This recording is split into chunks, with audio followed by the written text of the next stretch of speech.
ইরানের পাল্টা হামলার পর দিশেহারা হয়ে পড়েছে ইসরায়েলের বাসিন্দারা। ইরানের হামলায় ইসরায়েলের আয়রন ডোম ধ্বংস হওয়ার পর সবচেয়ে ভয়ে দিন কাটাচ্ছে তেল আবিবের ইহুদিরা।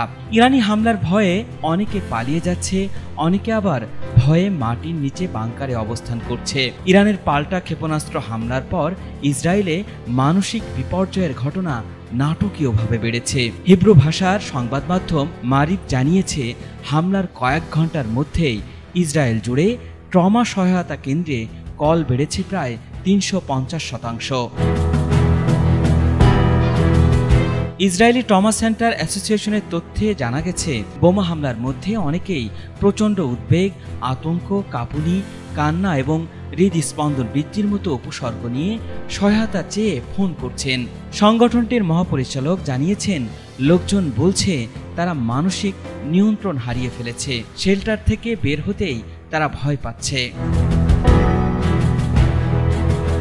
বিশ্লেষকদের মতে ১৯৪৮ সালের পর এই প্রথমবারের মতো ইসরায়েলি ভূখণ্ডে সরাসরি ও ব্যাপক আকারে হামলা হয়েছে, যা দেশটির সাধারণ মানুষের মাঝে নজিরবিহীন মানসিক প্রভাব ফেলেছে। বিশেষভাবে অবৈধ বসতিতে বসবাসকারীরা আতঙ্কিত হয়ে পড়েছে।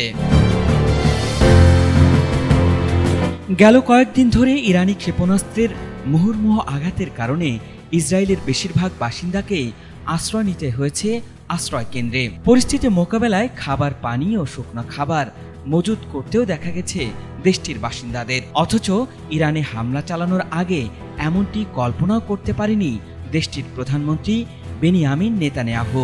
এখন পরিস্থিতি এতটাই জটিল রূপ নিয়েছে যে শেষ পর্যন্ত নেতানিয়াহুকে সোমবার হতে যাওয়া ছেলের বিয়ের দিনক্ষণও পেছাতে হয়েছে। এমন পরিস্থিতিতে ইরানের হামলায় হতবিহ্বল হয়ে পড়েছে ইসরায়েলিরা।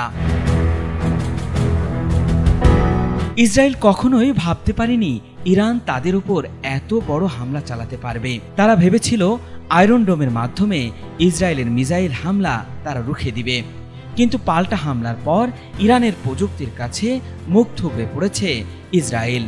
আর এ ঘটনার পর থেকেই ইরানি হামলায় মানসিক বিপর্যস্ত হয়ে পড়েছে ইসরায়েলিরা। দেশটির ট্রমা সেন্টারেও বাড়ছে ভিড়। আল ইমরান, এটিএন বাংলা।